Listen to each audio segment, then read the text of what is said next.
Subtle skills, big results. Welcome to the Ninja Selling Podcast. Welcome back, ladies and gentlemen, to the Ninja Selling Podcast. We are excited that you are here with us, and we're going to talk about some fun stuff here. A very important element today that helps you build the relationships that actually lead to business. We're going to talk about what this element is and how crucial it is to your business. But before we dive into that, if you're new, welcome. We're excited to have you.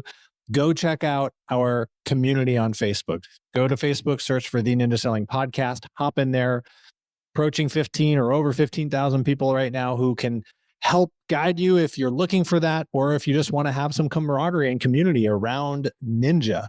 You can find it there. And there's a wide range of people's knowledge and experience with Ninja in that group, from multiple installations and decades of experience doing systems to they just discovered Ninja, perhaps through the podcast, which is, we're always happy to be the first place on your journey along the Ninja path. But if you also want to learn more about what we can do to help you in your business, if you want to learn more about coaching, head over to ninjacoaching.com or ninjaselling.com.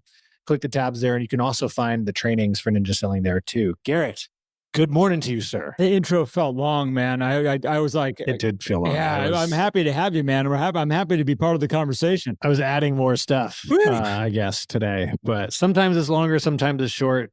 Today, you got me. You got a long one. All right. Well, this is a topic I think you brought up. We've had it on the list for a while, and I've been really excited to talk about it. And it's just kind of been the right time to bring it up, which is trust, man. Trust is so overlooked in everything that we do. And you brought this on the table, and I'm like, we need to talk about this because a lot of people don't understand that this is a critical factor in why they're being successful or they're not. Well, I don't know if it was me or if it was you, but I think it got rekindled.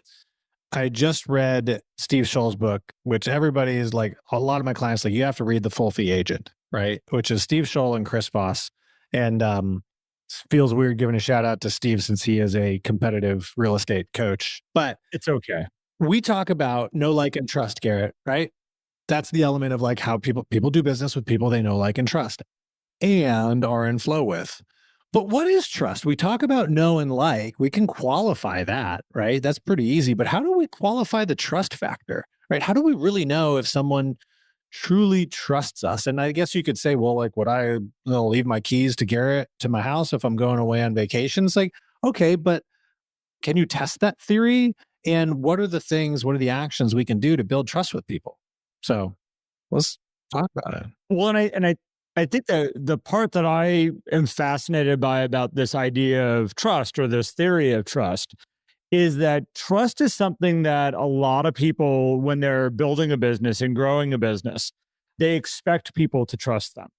You know, they kind of think like, well, everybody's going to trust me with their business, trust me with their most important, thing that they own, the most amount of money that they typically are going to move in their lifetime, their family, where their family is going to live. Like, we just kind of get this like assumed thing that we've got that with them. Mm-hmm. And trust is one of those things you can't buy.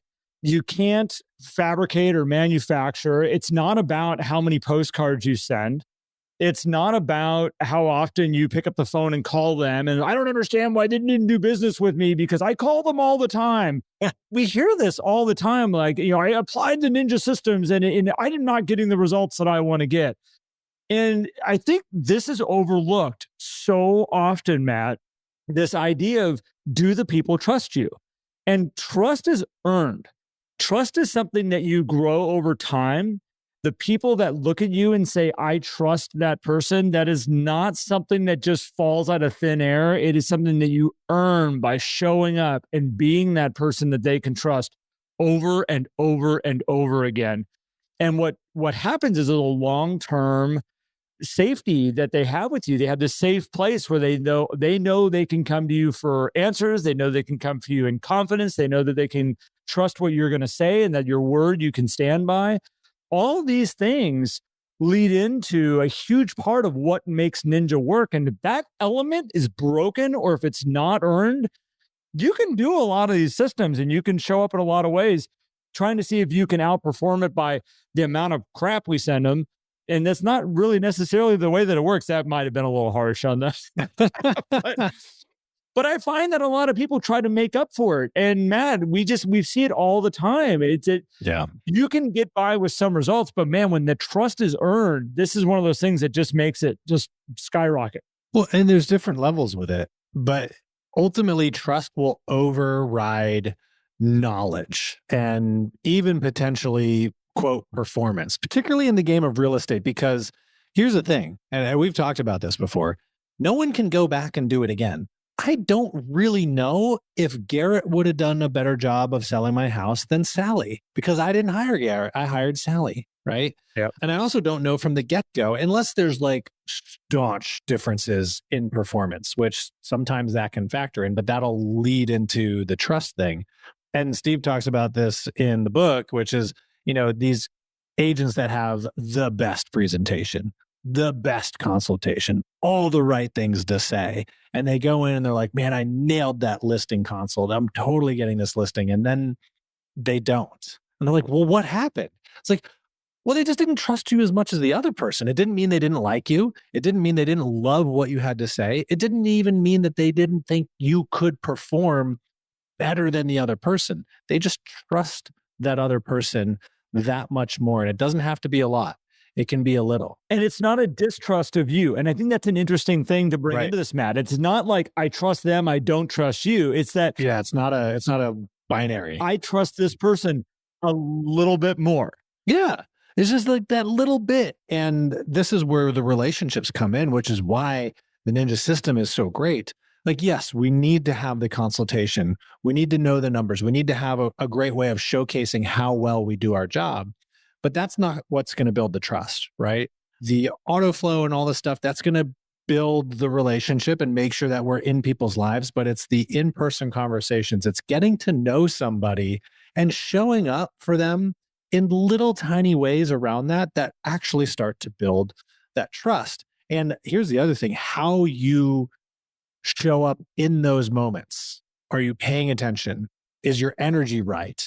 Like, those are those little things, Garrett, that I always find, because have you ever had the experience where like you meet somebody and you're just like instant, oh man, I trust this guy, or the other way, instant like, I don't know, right? Because you can sense their energy. Yeah. Well, I'll say the first time we met was a level of like, this is somebody that I just resonate with. I trust. I don't have to worry about like that. So yes, 100%. Thank you. Same, ditto. But you had to say that, but I understand. Well, I mean, I couldn't be like, yeah, well, not so much with you. It took me a little bit, took me a little while. I had to come around. So we know the feeling, right? And this is where it's hard to quantify this because you don't know.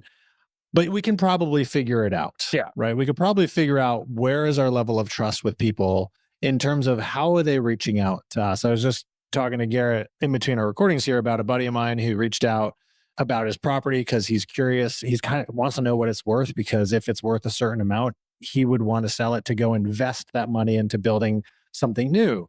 And I'm not an actively practicing real estate agent. I have my license. I share my postcards with my people here because I like to eat my own cooking.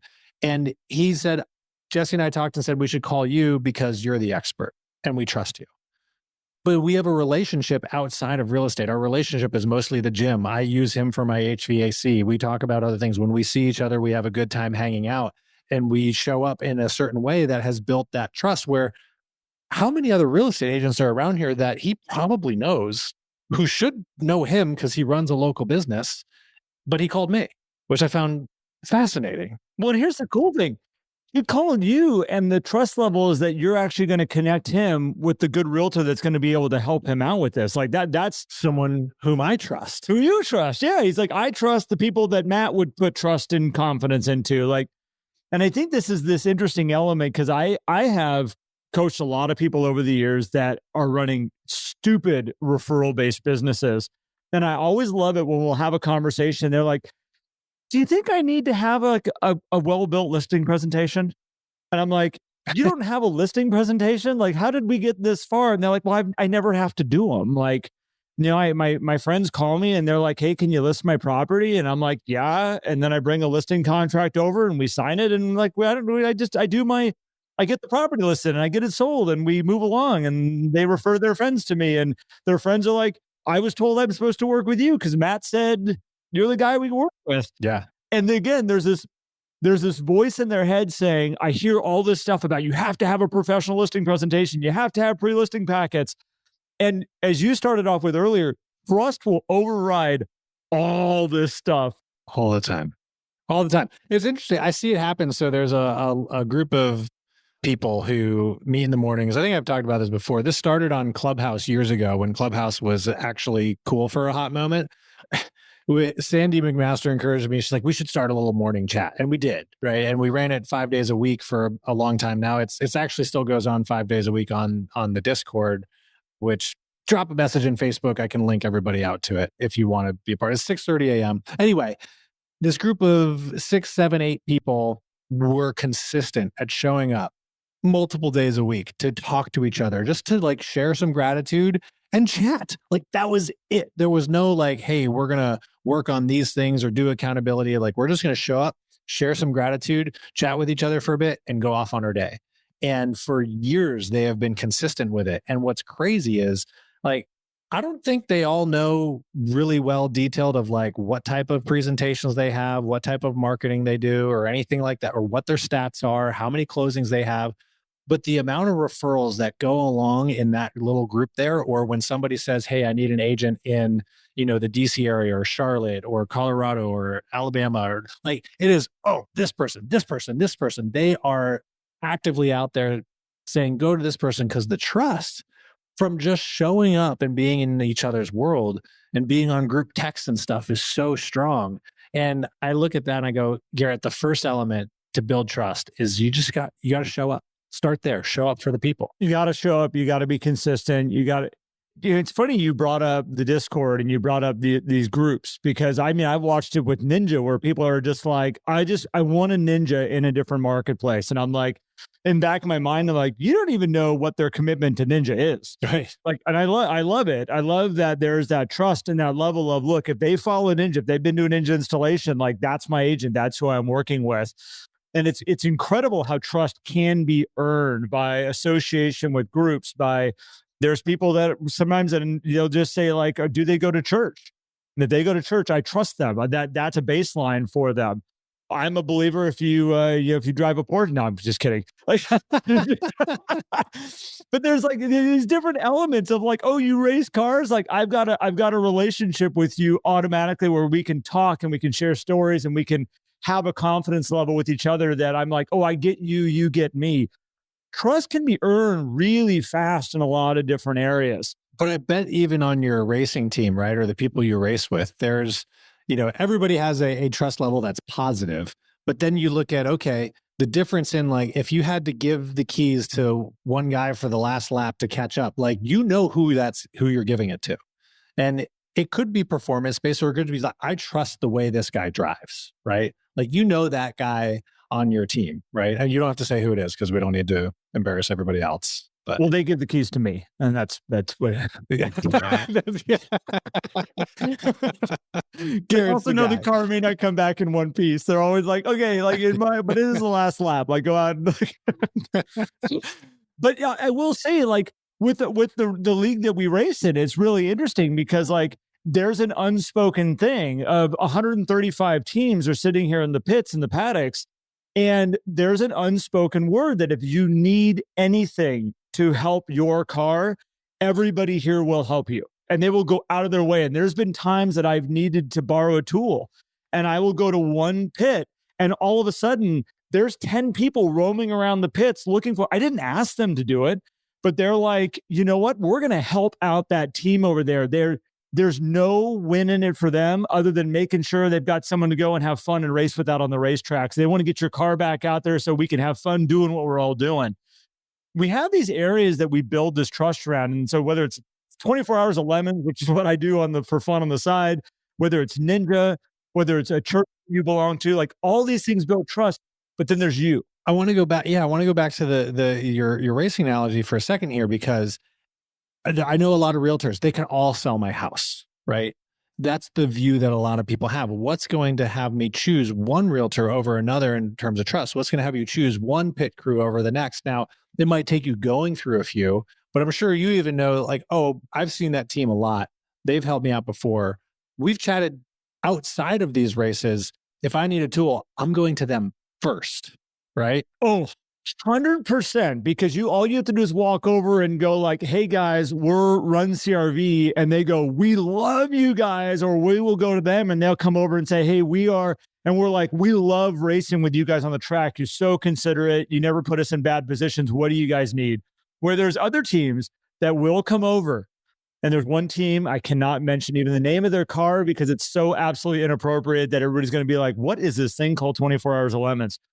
But like if they were to come over to us, there's a very good chance we might go like, yeah, we're all out of those. But this goes back to your trust level. I don't even know them. I haven't met them, but their actions and what I've seen and how they portray themselves out there has made me go, I don't need to know anymore. I'm good. I'm out. And I think we run into this a lot with, and I'm going to put a lot on the table here for a second, but like you as a realtor, how does your company show up in the marketplace, in the area that you're working in? Do they give to the community? Like I remember the company that I worked with, and I worked with Windermere in Grants Pass, Oregon is where I had my license. And one of the things that Windermere was known for in our town more than anything was giving back to the community. We have the community days. Windermere still does it. And I'm not telling everybody to go work for Windermere. This was my experience of when I was there. We did a thing called Paint Your Heart Out, where we went and picked homes all over the valley, and us as realtors would hit that home for 2 days. And it was usually somebody that was financially unable to fix the house up. They were having some sort of health crisis, or they had to apply to the Paint Your Heart Out program. And these homes that were in massive distress, just paint falling off of them. We would run in and paint these homes and bring them up to make beautify the neighborhood and everything, and save these people from a house that was in disarray. I loved that. And I also loved how when I would go and do a listing presentation or work with somebody, the community knew what we gave back. And it put me on a higher level just by being part of that group. And I think we need to look at it as we build trust with our people. You got to look at all aspects of what you're bringing to the table.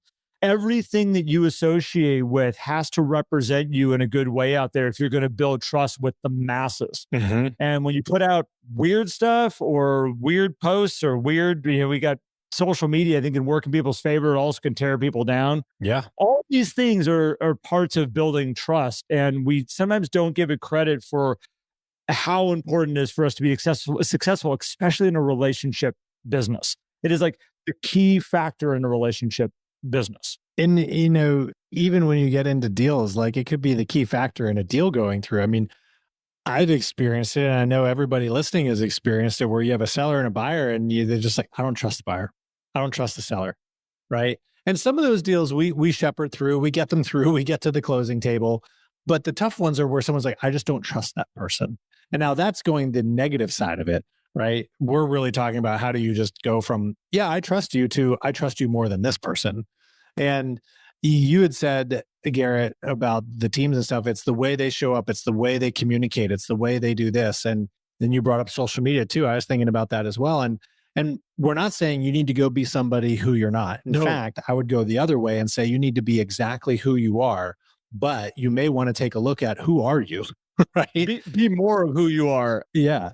And am I being the person that I want to be? Am I really showing up in the way that I am, that in my mind, or am I showing up in different ways? And am I being combative on social media, or am I being supportive? And there's a difference between being conflicting and having disagreements, and because it gets into the whole political thing of that, like that's just in my head on social. And it's fine. You can talk about this stuff, but it's how are you doing it garners respect and trust. And because when we're talking about real estate, the trust factor there needs to be, I trust this person to do their best to show up and sell my house, or to help me find a house. It doesn't mean that you have to trust them to vote for the person you want to vote for necessarily, or something else. It's how are we showing up to build that professional trust where you know that, they know that you're the one that's going to get the job done for them. It's interesting as we're kind of going down this path even farther. I think a lot of people try to build trust with people by going out and being a part of something, being a part. And this is where it's like, be you. And this is where you were going, Matt, that I really liked, is be you, be a lot of you, and own who you are. And the beauty of this huge world we live on is that there's a lot of people out here. And there are people that will resonate with who you are, but so often we try to be somebody else. We are a person we put on at work, and then we go home and we are a different person sometimes. There is elements that we got to show up a certain way to put on a persona. And I watch people that are like, I have to live in this certain neighborhood and I've got to do this certain thing if I'm going to sell that certain level of house. And they're stressing them out, buying a certain home that's not really who they are, just trying to be this agent over here for this way. And it's like, is that really truly who you are? And that's a break in your authenticity of really who you are. People can see that from a mile away. And I know some really successful agents that they have actually done things that I'm like, oh, I'd be careful. Like that is, it's going to like, you can cause waves. You're going to have people that don't agree with you. They're going to look at you in a light that they're like, that is not the person I want to associate with. And I've always been amazed that they stay true to who they are. They wear their flag on their back very, very, very proudly. And what happens is all of a sudden their group goes, that's my person. I'm in. I trust them. They're outspoken. They say exactly what's on their mind and who they are. And people go and run them. And I don't care what that flag is that you're flying. It might be the most powerful positive thing. It might be the most negative thing. But if you're true to yourself, you will attract in people that are like you, that have the same thoughts, same ideas. And I think that's a huge part of that trust level that has to be built as you grow your database, as you build a referral-based network. Be true to you. It's a huge part that's overlooked or not taken seriously enough. It definitely is. And I think what's the other element of trust is we'll say, okay, I can do all those things. But now we're also talking about, well, how do I build trust with new people or clients or people that I'm not going to have frequency with? And frequency helps. And it is important, but it's also not everything. I think there's a lot of people who, and you all know who those clients are, who you maybe talk to them once a year when you do the real estate review. Or maybe you haven't talked to them, but you left such a lasting impression and they're receiving marketing from you that is trustworthy, where they look at you as the person that they trust.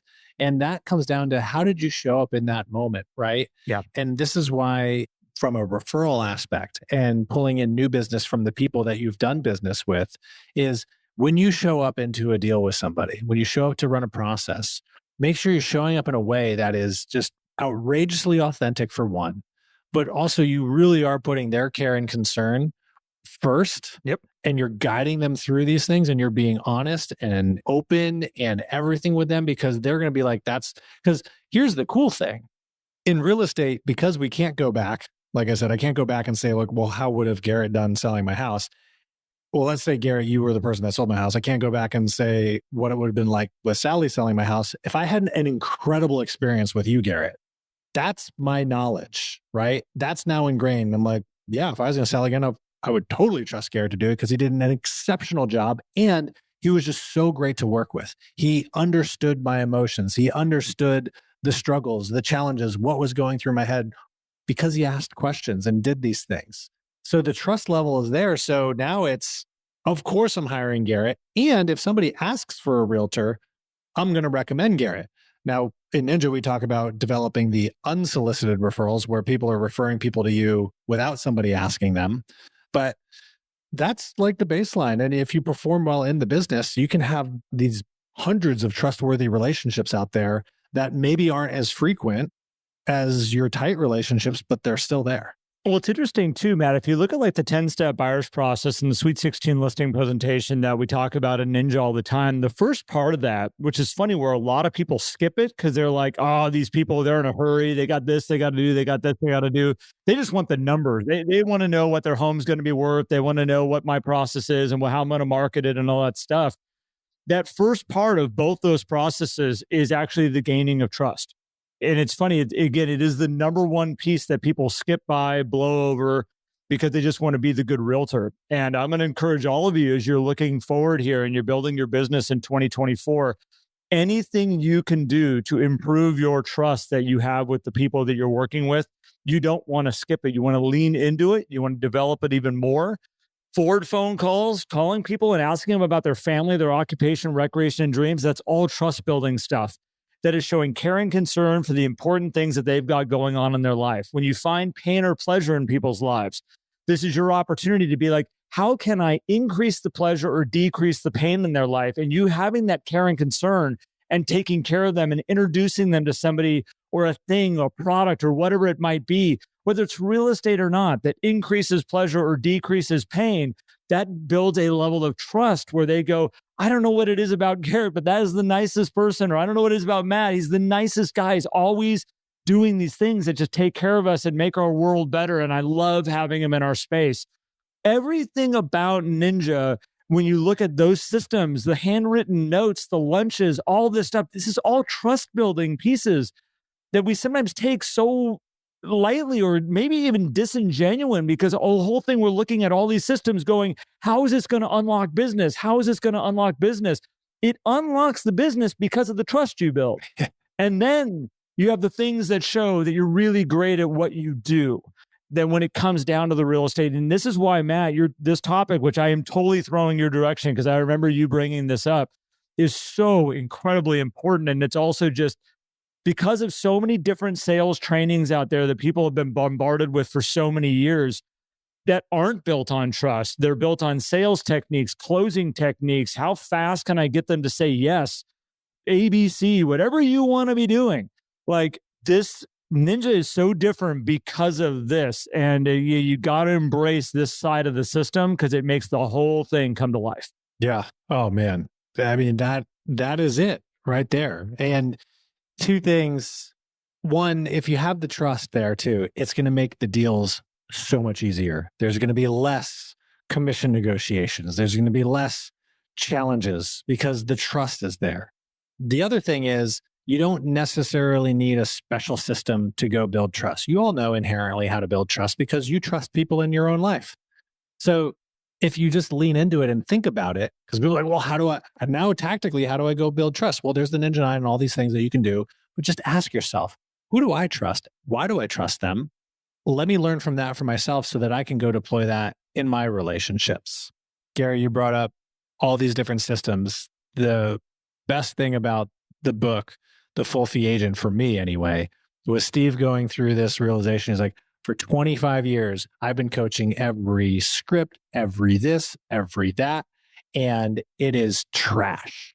I'm throwing it all away because, yeah, maybe those things can work for those moments where there is somebody they don't trust. He's like, but if you don't have that element, if you're not going in with that, it's like nothing matters. So I thought that was cool, man. And I appreciate you. I'm going to give it to you. I think originally you put this on the list months ago. So I think we did. I was just sitting here going, this was a total mutual, we came out of the right moment where I'm like, I think we should. And you're like, yeah, we should. So thanks for going down this, man. I mean, awesome. I mean, dude, again, another topic that's passionate about talking about, and this was fun. Well, I appreciate everybody being on this journey with us and tuning in to hear Matt and I just throw thoughts back and forth to each other. And again, super fun for me, man. I enjoy doing these podcasts and these episodes with you so much. And the feedback that I hear from all of you, as I've said before, but the people that have reached out and said thank you, it's why Matt and I do this. We love it. And it means a lot that you've taken the time to tell us that it means something to you. So thank you. And if you want to build us up even more, just to maybe have some fun with this, if we've had you share where you listen to the podcast, I would love it if you want to post in the actual community what the podcast has done for you. We've been doing this now for 5 years, and I would love to hear from you how you use this podcast in your world, how you use these elements of these episodes, because we have owners that use these in their sales meetings. We have agents that this is how they start there, and realtors out there that this is how they start their day. We have a lot of people that aren't realtors. Now, we have a lot of people that listen to this with their kids, now, which blows me away, and I love that even more. I'd love to hear from you. So if you want to share that in the community after listening to this episode, I'd love it if you wanted to share that. Love that. With that being said, if you want to go get involved with the community, go on to Facebook, the Ninja Selling Podcast community. If you're not a member of that, join us. We got a tremendous amount of people in there, a lot of great energy. And if you want to check out coaching and what Matt and I do pretty much all day, every day. Well, not all day, every day. We do a lot of it with a lot of different people around the United States, around the world. Go check that out at Ninja Selling. You can click on coaching, or you can just search ninjacoaching.com and you'll find us. We got a ton of great coaches. We'd love to help you with your business and get you where you want to go and the dreams that you've put on the table. And also when we talk about trust, these are some of the people that I trust the most in my world. That's why I've brought them into my world. And I have my trust in them that they can take you where you want to go. And I don't say that lightly. So thank you, everybody. Appreciate you. Appreciate you, Matt. And have a great day. Appreciate you, man, and everyone listening. Thanks so much. We'll see you on the next one. If you enjoyed today's episode and would like more, visit us at theninjasellingpodcast.com. There you will also find links for more information about ninja selling and coaching. Have an incredible day.